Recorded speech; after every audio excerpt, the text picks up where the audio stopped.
Yeah.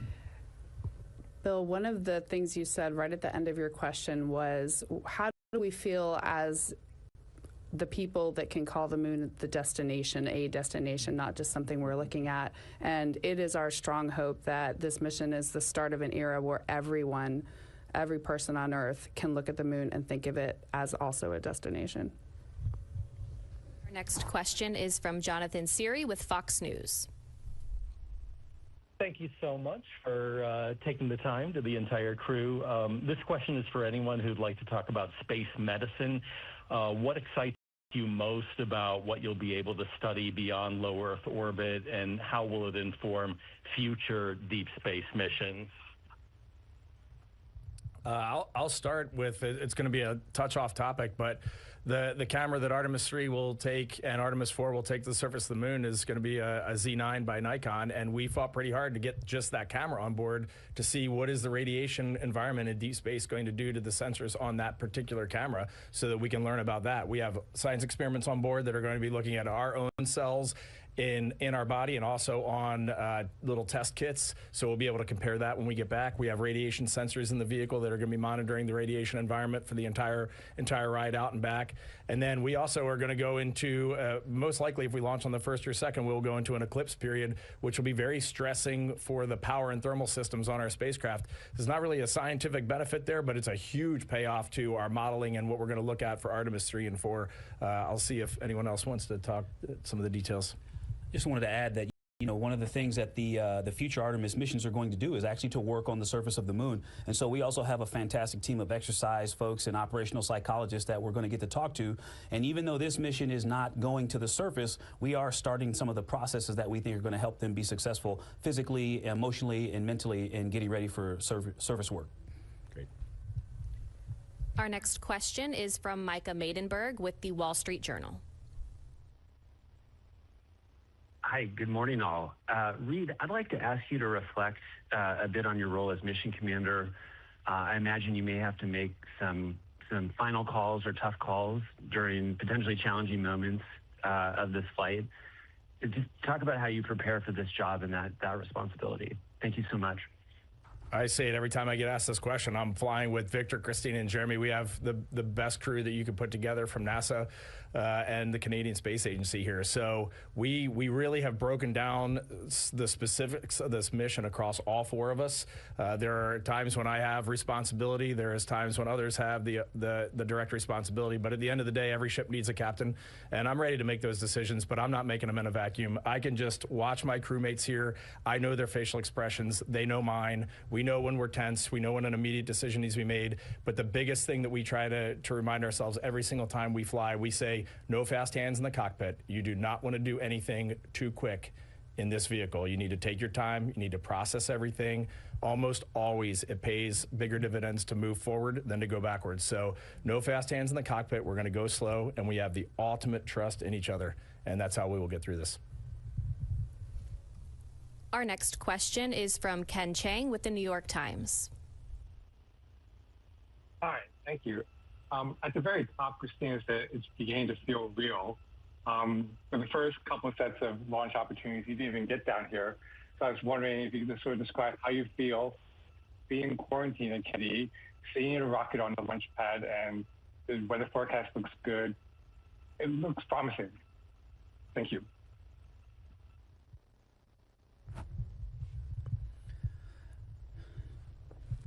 It's great to be here. I think everyone in the crew office loves coming to Kennedy Space Center. It's kind of like, you know, pilots love to be out at the airfield and see airplanes, and so a place where space missions start and some finish is a pretty special place. But it is also just neat to be here with this team that has really crushed it. The exploration ground systems, the folks that have gotten the vehicle ready and repaired the things that need fixing, and to watch them really maintain that schedule and to get that rocket into the VAB and back out to the pad. It's also good to be out here with them and to share some time with them. We spent a lot of time working with our team back in Houston, the flight control and engineering teams that have helped us analyze and proceduralize this mission. And so now it's cool to be out here with the team that's you know, has been maintaining and preparing the rocket and it's good to see it. And every day that we're here is the first time that we're doing this, and so you know, we are exploring on this timeline as well, and it does feel good. I want to add one thing. I want to add one quick thing to just remind everyone, this is a test flight.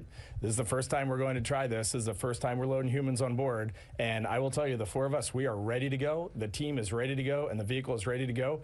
But not for 1 second do we have an expectation that we are going. We will go when this vehicle tells us it's ready and when the team is ready to go. So we might go out to the pad, and we might have to try again a few more times, and we are 100% ready for that. Our next question is from Anthony Leone with Spectrum News. Good morning. Thank you so much for taking our questions. There are so many firsts here for this mission. The first commander of a return manned mission to the moon, the first black man, the first woman, the first Canadian to visit the moon. What do these firsts mean to each of you?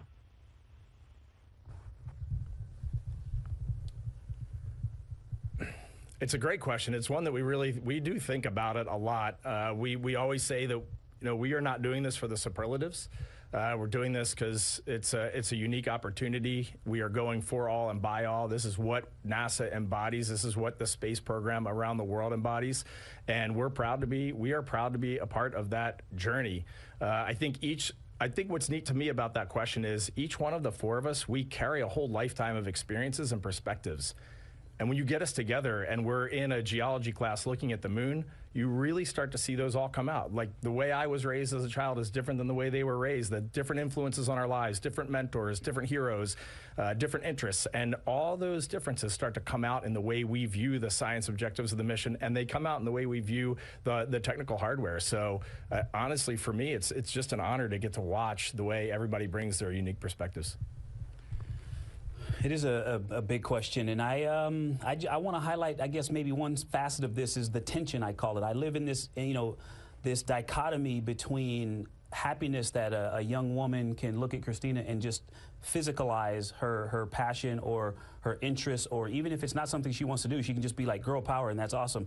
And that young brown boys and girls can look at me and go, hey, he looks like me and he's doing what? And that's great. I love that. But I also hope we are pushing the other direction, that one day we don't have to talk about these first, that one day this is just, and listen to this, that this is the human history. It's about human history. It's the story of humanity, not black history, not women's history, but that it becomes human history. Everything I've heard from my crewmates really resonates. Thank you guys for those amazing words.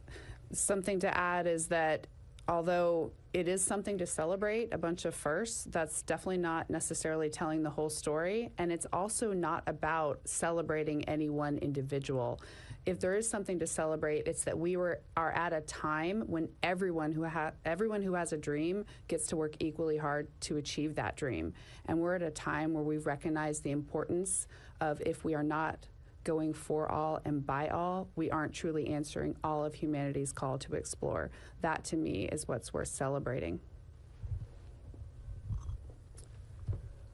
There's so much here, and all of that really resonates deeply with me. You know, something maybe slightly different from my perspective is what you're seeing here is, yes, a Canadian is going to go into deep space. And that's an extraordinary thing because of our the American space leadership that curated that. But I hope others outside of Canada feel part of this too, because this is just an acknowledgement of anybody who shows up and is able to contribute something meaningful to our future endeavors can be part of this mission. And so I hope the Commonwealth feels or sees himself in this mission. I hope all the international partnerships see themselves flying on this mission, because they truly are. And it's just been an extraordinary journey for me. It's kind of broadened my perspectives as an astronaut too. I'm wearing a Canadian patch here that was designed by an Anishinaabe artist in Canada, and it just represents some of the beauty of Indigenous culture and their perspective on the moon and the 7 sacred laws, and just the richness of doing something together and how inviting that is. It's shocking to me, but pleasantly surprising how many people show up and are going on the mission with us. It's not just 3 Americans and a Canadian. It is people literally around the world, and it's a beautiful thing. And we're going to go do something very real, very challenging, and that's what will make it inspiring. Our next question is from Will Robinson Smith with Spaceflight Now. Hello, all. It's good to see you again. Going back to the point about preparation versus expectation, you know, the TLI burn is really the big moment that sets you on the course towards the moon. But Christina, you mentioned that there may be the possibility for a U-turn, you know, return after that point. So I wonder, can you talk about what is truly the point of no return once you're heading towards the moon? When is the last moment that you can say, if there is an issue, we're going to, you know, swing it on back to Earth, and what that actually entails? Thank you. Yeah, thank you for bringing that up. We do live in a world of preparation without expectation. We're ready to go. We're also ready to stay. And yes, that includes all the way even past TLI. There's a saying in the astronaut office that you can't say you're going to space until after MECO, main engine cutoff. For us, you can't say you're going to the moon until basically the mission's over. Well, there is actually a technical answer to your question, and it involves our spacesuits, because our suits are not only suits, they are survival systems. They have been designed to keep us alive in the case of a cabin leak for up to 144 hours, 6 days. And what that means is the entire mission, including our abort options, have also been designed around that 6-day mark. So as long as we can get back in 6 days, we can take an abort option, we could continue around the moon. So that's really, I think, the more technical answer to your question. Our next question comes from Charlotte Causet with AFP. Hi, thank you so much for taking the time to answer questions. My question was about the final hours before launch. I wanted to know, how will you spend those hours before launch and the day itself? Do you have any personal or team rituals to help you stay focused or relaxed?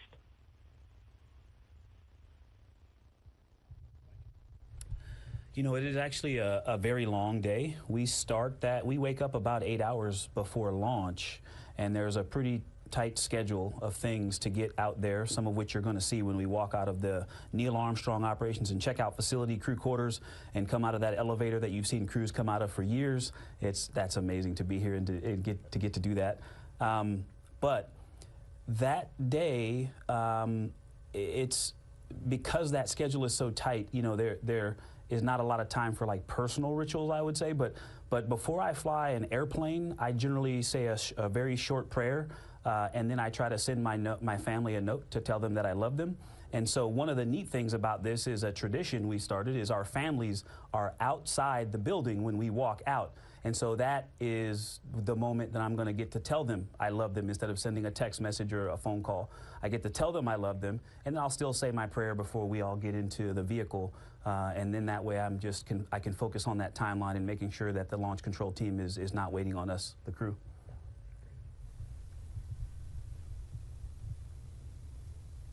Our next question comes from Christopher Mick with Hudson Star Observer. Good morning. Thank you for taking the question, and best of luck to all of you on this upcoming mission. I wanted to ask a little bit on a procedure during your training you've encountered that's been the most difficult to kind of simulate on your Earth-based simulators that you're kind of looking forward to or hoping to get some data back that'll be helpful on orbit or in space, to yourself and the future Artemis crews.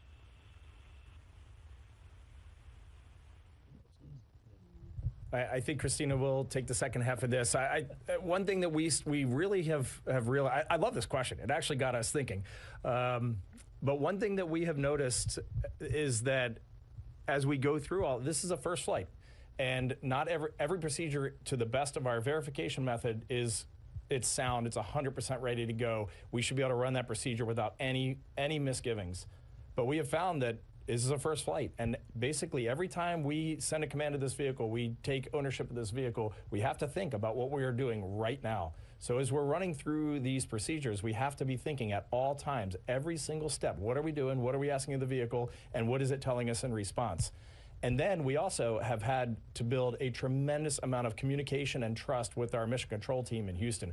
3 of us have flown on the International Space Station. We have operated with mission control for months, if not years of our lives. We know how this process works. But this mission in a small, highly dynamic spacecraft, it is different. And working through that process of how we're making decisions to move forward in this flight has been a really neat thing. And there's been give and take. There's been things that our flight directors, Jeff Radigan, Judd, and Rick, have given to us, and there have been things that we have given to them. And as we have built out this entire team, it just feels really good. We all know each other, and we're all ready to take on this challenge. I'll throw out a couple salient examples of moments. I would think the first that comes to mind is rendezvous and proximity operations, our test for that, our pod, we call it. And we've talked a lot about that, won't go into detail, but all of our simulators, we have ones that have very high fidelity volumetrically, we have ones that have very high fidelity flight software-wise, we have ones that have very high fidelity views out the window. We don't have a motion simulator, and I don't think even if we did, we could really know how the vehicle will respond. So that's one we got to test in space. Another that comes to mind is the flyby, looking at the moon. What will it actually look like through our eyes, through the windows of Orion? That is something we're all really looking forward to. And some of the other big ones are our life support systems. We will be venting the carbon dioxide that's removed from our breathing atmosphere inside the vehicle the entire mission. That was not done on Artemis I, and it does have some effects on our navigation and guidance. So we'll have to get to space to really see how that affects the vehicle. And if I'm going to say a fourth, I'm going to go with the exercise device, because it is a very small spacecraft and not all of us are very small. And when one person exercises in there, it will be very interesting to see how that affects the rest of the spacecraft, what we can do while that's going on. Does it keep our solar arrays safe enough with all that dynamic motion? There's a lot to learn there. And so many things are new. Those are kind of the big ones that none of our simulators can adequately address on the ground. Can I add one? Just one real quick thing too. Just we have a fantastic training team that has helped us to get to this point. But also, I want to just put a plug in for training systems like simulators. One thing, it's not a procedure, but across all of the training, the ability to stop and restart a simulator or run it fast to get to a certain point, that has been something that has been a challenge and something I think we're going to have to really push on and do better in the future missions. Our next question comes from Jackie Waddles with CNN. Hi, folks. Thanks for doing this. Good to talk to you again.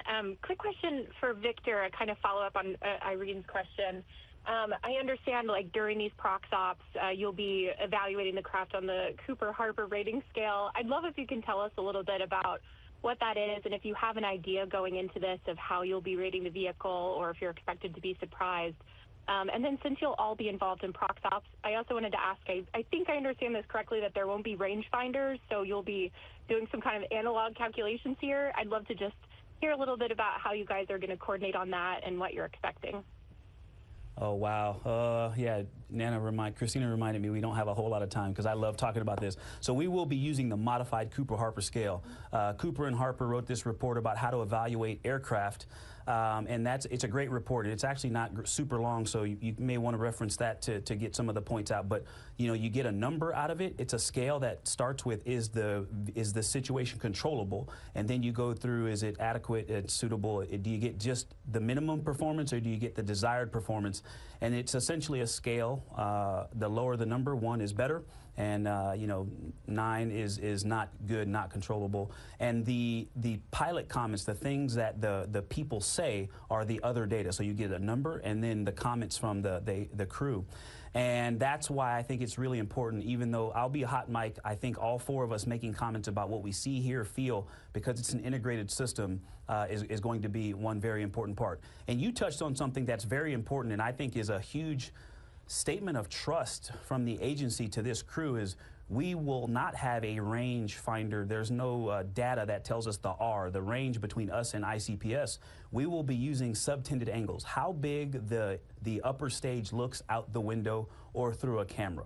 And so we are the primary hazard avoidance system, these eyes and our assessment of how close we are. And we've been training for that for years. Actually, before we started official training, we were doing human-in-the-loop tests for this demo, and so we've been able to get lots of practice doing that. Sometimes the simplest stuff is the best. Our next question is from Joey Roulette with Reuters. Hey, thanks guys for doing this. Victor, I'm really fascinated by that description you just gave right there, and I had a quick follow-up. Can you just explain why it's so important for crews to get into manual controls for these types of spacecraft, kind of in an age where everything's automated these days. And then for the whole crew, real quick, I just had a broader question that you guys have probably been asked a billion times, but why is the U.S. going back to the moon, and why, as folks in D.C. will say, why is it important for the U.S. to get there first before other countries? Thanks. Yes, I'll take the easy flying question and then pass it on to my awesome crewmates. So, I'll put it in terms of, something we're seeing around the metroplexes around the country, these automated taxis and self-driving vehicle services. You see, before they're allowed to operate autonomously, they have a driver sitting in the front seat. And sometimes they're just a safety observer. They're there to make sure that the thing doesn't go off the rails or, take the construction and just decide that it's going to divide by zero and plow through the intersection or something.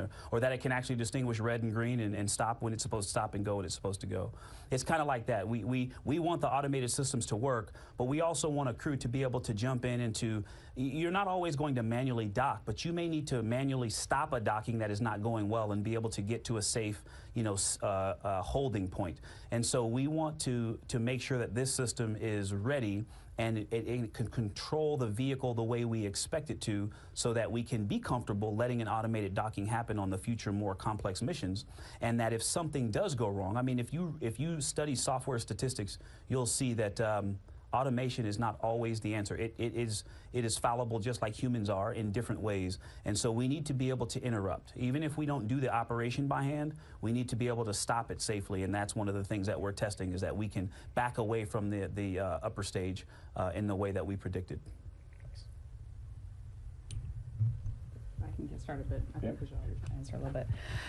The question about the why of this mission, there are so many different ways that you can answer that. There's the industrial benefits, there's the commercial benefits, scientific, technology, innovation, inspiration, and I hope that we talk a little bit about those as a crew. I'll also just mention that high level, really the question is not should we go, but should we lead or should we follow? That's how I see it, because everyone, many countries have recognized the value that there is in exploring further into the solar system, to the moon and onto Mars. They've recognized that not only can we gain all these extremely tangible benefits, but that we have the opportunity to answer the question that could be the question of our lifetime, which is, are we alone? When we go out and meet people, people ask that all the time. Have you seen evidence of this? What can we learn? And the fact is that answering that question starts at the moon. The moon is a witness plate to our entire solar system's formation. It's a stepping stone to Mars, where we might have the most likelihood of finding evidence of past life. But it's also a Rosetta Stone for how other solar systems form. All the billions of other solar systems in our galaxy, where we've seen from some of our other telescopes like Kepler that there are planets orbiting other suns. All of this starts to unlock when you go to the moon, and for me, that's one of the most important scientific reasons to go. We don't have to answer, right? Christina, that was amazing. I guess I'll just add the only thing that kept coming to my mind there, and let me see if I can relate it back. Maybe this will be a swing and a miss, but we just ate breakfast together. We were laughing most of the time. I was actually crying, and one of the jokes is just so funny. But I brought a little map of Antarctica to breakfast this morning, and I just put it out on the table, and one of us has been there. One of us has wintered over at the South Pole. Christina has. And I've never been to Antarctica. And just sitting there at breakfast for just 5 minutes, listening to her talk about her experiences when she stands at the South Pole of planet Earth, it's just white all the way around. As far as it's just white, perfectly white, because there's no mountain to block your view. There's just white that reaches out to the horizon. And then she was talking about how she would go down to McMurdo Station for resupply ships and setting up science experiments. And all of a sudden, I was imagining being there. I was imagining seeing what she was seeing. I was imagining feeling the cold, feeling the sun, seeing all the different views that she was seeing. And the only reason all that was unlocked is because I was talking to someone who had been there. And I think at the end of the day, we have got humanity's call is to go explore and to go do these things and then to share them with the world and to motivate. We might motivate 10 kids to go do something great. We might motivate 1 kid to go do something great. And that's a success to me. Thanks. Our next question is from Ryan Catton with NASAspaceflight.com. Hi, everyone. Thanks for your time. I know it's busy as we get to the pointy end of the count here, but I'm really interested to see if any of you have any, talking to the geology earlier on, if any of you have any specific features of the moon which you're most excited or most technically interested to spot out of the window. Is there anything you're especially looking out for, or is it just, you know, the entire moon? I suppose it is the entire moon, but, you know, thanks. I'll start if anyone wants to add. There's what's interesting about this launch window is depending on which day we launch, it really changes what we're going to see on the far side of the moon. In the early parts of this window, we're going to see an eclipse. So we'll see the sun go behind the moon. And this is something new that we just started learning about last week. How the scientists are amazing. You know, the plan changes and they're like, okay, we thought we were going to go do this, but maybe we can do something else. And right away they came up with some instruction for us on how we can leverage this opportunity to look for things that they're interested on the moon, like lofting of dust is something that was observed by a couple of astronauts during Apollo, but there's no real documentation of it. And so this transport of lunar regolith around the moon is very interesting. Does it have to do with magnetic fields, or what is causing this? And so this provides an interesting opportunity to look at that and also to look at the corona of the sun in a different way. And so we have been brushing up on how we're going to leverage this opportunity, this very short window. So that's pretty neat. As we come around the far side of the moon, no matter when we launch in this period, we will see part of the far side of the moon. And so Oriental is just this huge crater on the far side of the moon. I just learned last week, I didn't know this, you can see the edge of it from Earth. When the moon kind of rotates around a little bit in its orbit, it's tidally locked to the Earth, but you do see different sides of the moon a little bit more at certain times of the year. And so with telescopes, you can see the edge of this crater, but no one has ever seen this full crater on the far side of the moon. And so this would be really neat. I'm kind of excited to have a look at it. It's just enormous, super complex, and you could stare at it probably for hours. You know, there's a report that one of the astronauts that went to the moon in the Apollo program wrote, Jack Schmidt, that he said about 3,000 miles is where you start to pick up the color, and then as you leave and go back beyond 3,000 miles, you start to lose the color. And so the scientists really are excited about getting these, 4 sets of human eyes, the best cameras in the universe, close to the moon. And so not any one specific thing, but just to be able to observe the moon and cosmic phenomena with human eyes up close. And, to see things like the lunar regolith, we think of it as monochrome or, black and white or gray. And there's olivine, which is green, and pyroxene, which is gray or brown. And so we can get close to see some of those minerals in the regolith up there that add color. And that is one of the things that I'm really looking forward to, is being closer and seeing some of that detail. I think the only thing I want to add very briefly is we think, I know I did when we started training for this mission, that we've been to the moon. Apollo was at the moon. They've seen the whole far side of the moon. But actually, it turns out there's about 60% of the far side, I think, that has never been seen by human eyes because of the lighting conditions. Apollo always wanted that light on the front side of the moon for their landing and launch capabilities. So as Jeremy said, when we see Oriental, human eyes have never seen that. Never seen that. We've seen it in satellite photos, but humans have never, ever seen that before. That's cool. Our next question is from TJ Mascaro with the Epoch Times. Good morning. Thank you so much for taking the time. Going back to preparations and expectations, the International Space Station has its entire life been about preparing humanity to go back to the moon and onto Mars and beyond. But it was always someday. Now it seems that someday is finally going to come. And so I was just wondering if you guys have felt any greater sense of immediate correlation between the work you did on station and now, and specifically if you could say any specific example of what you did during your missions on the space station that has come up and that you've kind of referenced during your training. And Jeremy, I know you haven't been there yourself, but maybe if there's anything that you witnessed while you were Capcom.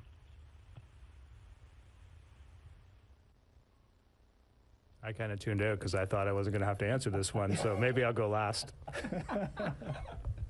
We see the signs. as soon as you highlighted the International Space Station, I hope we all smiled. You see the signs of it everywhere. That is the platform that we have lived and worked on, and that is really our training base for the last several decades, 25 plus years, to get us venturing deeper into space, and now the time has come. I want to highlight, just in the last few weeks, the administrator has announced plans for a moon base and has kind of reshuffled a little bit the Artemis architecture.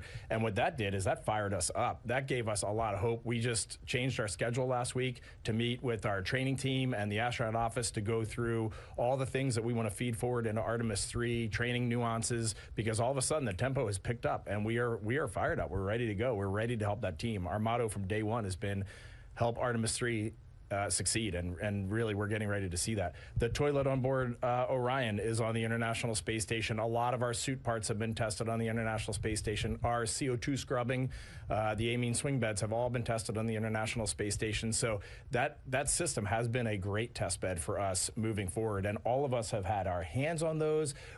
We have Capcommed. All of us are capsule communicators communicating with the crew on the International Space Station. And I was actually texting Jessica Meir this morning.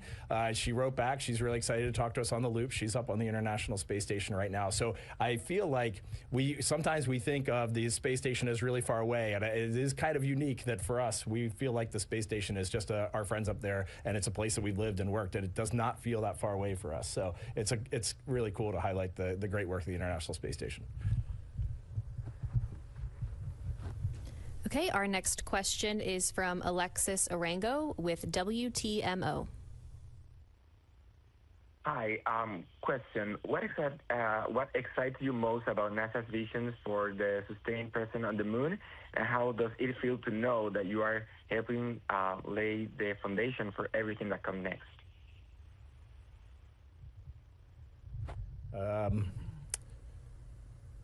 I feel like I'm talking too much. There's one of my favorite inscriptions in the U.S. Capitol is inscribed in some wood in one of the subcommittee rooms, and it says, "Where there is no vision, the people perish." And I think about that all the time. And sometimes you need solid technical foundations. You need companies like Blue Origin, SpaceX. You need Lockheed, Boeing. All these companies are out there right now doing amazing things, and we have a lot of smaller companies that are successfully landing on the surface of the moon, and that is all going to pick up. At the end of the day, it takes courageous leadership to go and set a vision, a bold vision. Kennedy did it in the 60s, and we reaped huge rewards, and we feel like we're at the cusp of this happening again on an international stage. And so I think, to me, that's the thing. That's the thing that feels right now, is there is a vision, and it is a workable vision. We have the budget, we have the capability, and right now, for the first time in human history, we have a diverse industrial base around this world that can actually enact and enable this mission and turn these dreams into reality. Something too that really resonates with me, and that is, when you have a program, you have to be willing to adapt when you learn new things. And so it's when you make a change, it's not that something before was wrong or that we failed. It's just like in your own life, you have to be willing to learn and adapt, and then take what you have in that moment. And so I feel like often people interpret the change as something was broken or it's failed. No, I mean, we've been training the system, all these companies that have been working on this, they've learned so much. It's like an apprenticeship program. And we've learned a few things, and now we're going to adapt and we're going to move forward. And all around the world, everyone who's part of this program has the opportunity to adapt and lean into it and just do the very best we can, which is super exciting. This is the stuff that fires us up, is to imagine like being in that era of the Mercury, Gemini, Apollo. When you look at the timelines of what they did, man, that's what we're capable of. And we're at a period right now where we can just lean into that and go after it. That's super powerful. And we're happy to do our small part, our small drop in the bucket, and then hand the baton on when we get back. Yeah, I just wanted to add that I'm very excited about the vision. All the things that you've heard, I 100% sign on to that. And I just want to say that I'm most excited about the leadership that is carrying that vision and sharing that vision. You know, our leader, Jared, Amit, we've got fantastic leadership at our center, Vanessa, the team that is making that vision a reality, all the way down to our flight operations team in Houston and the trainers. The people that are making that vision a reality are also equally inspiring. And our final question today is from Brandy Campbell with Fox Weather. everyone. Thank you so much for answering all of these questions. I just wanted to ask you guys what your mindset has been like since you arrived to Florida, knowing that the launch is coming in a few days. I just can't imagine being in your position and knowing what's ahead of me. So can you guys just share what's been going through your minds? I think all four of us will answer, especially since this is the last question. This is an amazing place to be. I wish we could just walk the halls together here in the crew quarters. The folks in the kitchen that are cooking for us, their shirts are just covered in patches of previous missions. When you walk down the halls of this facility, you see names in foreign languages. You can just think about the different places that they were born, the lives they have lived, and the legacy that we're a part of. It is a really very special place. This is where humanity began reaching for the stars. And Christina and I have both launched from Russia, from the Baikonur Cosmodrome in Kazakhstan. So we just feel that huge international partnership. You really feel it when you're here. You can look around at the history and the legacy of it. And then it is surreal to jump in your car and drive out to Launchpad 39B and see this massive vehicle sitting there on the pad that has legacy all on its own. 39A and B, that's where we flew Apollo. That's where we flew shuttle. Our vehicle has parts that were flown on the space shuttle that have been reused, that have been repurposed. Our engines flew on space shuttles. Our booster segments have been reloaded and flew on space shuttles and were recovered. So it is, in a way, it's a glimpse into the past. And then when you see this vehicle on the pad, you look at the size of this vehicle and you know it's going one place. It is going to space, and it is going to go there in a hurry. When those engines light, this thing is moving out. So it's surreal. I almost want to say, though, I just feel relaxed. It's good to be here. We've trained for this, and we're ready to go. Mike? The two things that I feel are legacy, which Reed just really captured, so I won't even go more into that. But I will say the other one is just space or gray space, or protecting that relaxation, that headspace. My family arrived yesterday, and so now I'm not gonna sit in my room and just study. I'm actually going to just clear my headspace so that we're ready on launch day for that 10-day sprint. It's about protecting that, I think, and also the spending time with each other. Like Reed mentioned this morning at breakfast, we had fun, and so for me, it's just protecting that emotional headspace. Yeah. I feel a lot of what's been shared already, and something that has come to mind several times being here at Kennedy and actually living here prior to a launch is the time that I came here with my family when I was around 10 or 11, and I often cite that trip as what cemented my interest in the space program. I came home with a couple posters from the gift shop, and it had been a dream of mine ever since. So that's something I reflect on a personal level. Professionally, it is just about one foot in front of the other for me. I think of it as a train. We are on the train right now. The system is going to get us all the way into that capsule and is going to get us launched and out to space. And our job is just to do what we've been trained for and let the training take over. So just remembering that we're here to fulfill that mission, that is what contributes to what they say. And I found it to be true. The astronauts are the calmest people on launch day, and I feel that within our group ever since we've gotten here.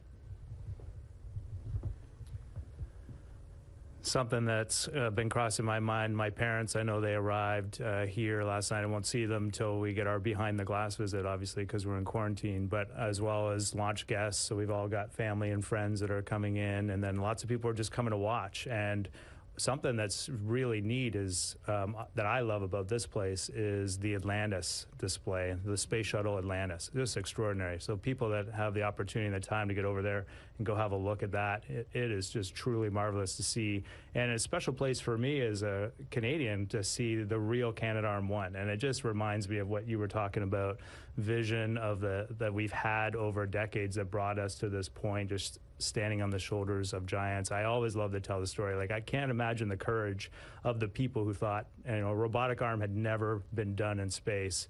And some Canadians, a group of Canadians said, yeah, we'll take that on. And it was the Americans who gave us that opportunity to supply it. But some people stepped up and said, yeah, it's never been done before, but we'll do it, and we'll even write Canada on the side. If it fails, it would have just been this enormous embarrassment. But it wasn't, of course, because they were resilient and they did all the things that the extraordinary team behind us does, and they ultimately succeeded. And so if you have a chance, go see that. It's truly extraordinary. And for me personally, I feel like the others. We're well prepared. we're so fortunate to have an extraordinary team behind us that put us in a place where I just feel ready to go. All right, before we wrap up today, we'd like to give the Artemis II crew a moment for any closing remarks. Go ahead. It's hard to close this. It's hard to close this out. We really, I think we just need to close with. I'll start with 2 words: gratitude and savor. We are savoring every minute of this, but I think our teams are savoring every minute of this, and I hope the world savors a little bit of this as well. And then gratitude. This is an international partnership. It is the whole world working together. We have traveled to every place that human hands have touched this vehicle along the journey. We've been over to Germany. We've been throughout Europe to see the teams that have put together our service module with the Airbus team there. We've been all across the United States where our engines have been built, where the boosters have been built, where the core stage has been built. Jeremy and I were there when our core stage rolled out and went on a barge in Michoud and floated its way over to Kennedy Space Center. We've talked to all these teams. We've seen how courageous they are, and we really just have gratitude for this entire international team that has put this vehicle together and this mission together, and we hope we can go out and inspire the world. Victor. Just want to continue in gratitude. I want to first just acknowledge my gratitude to God, and to also to glorify God. You know, we get a lot of attention. People want to put our faces on everything and ask us all the questions, but I also want to just reflect a little bit of that back to where it really is rightfully deserved, back to God.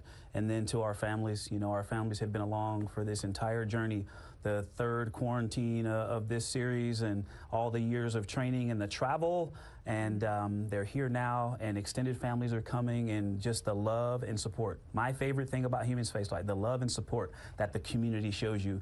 And so we started it in gratitude, and I want to end in gratitude. Premièrement, j'apprécie énormément le soutien extraordinaire de Canada. And second, just want to, on behalf of all Canadians, express our gratitude for Americans for bringing us along on this incredible journey to pursue exploration. And I'll add to all the gratitude you've heard a word of congratulations. Congratulations to everyone who has contributed to this mission, to the entire campaign, indirectly, directly, through support, through sharing the message. Congratulations. You are about to make history, and more importantly, you're about to make the future. Over to you, Courtney. All right, that'll wrap up our news conference today. To our Artemis II crew, we are so proud of you. We're rooting for you, and we can't wait to see all of the incredible things you'll accomplish on this mission.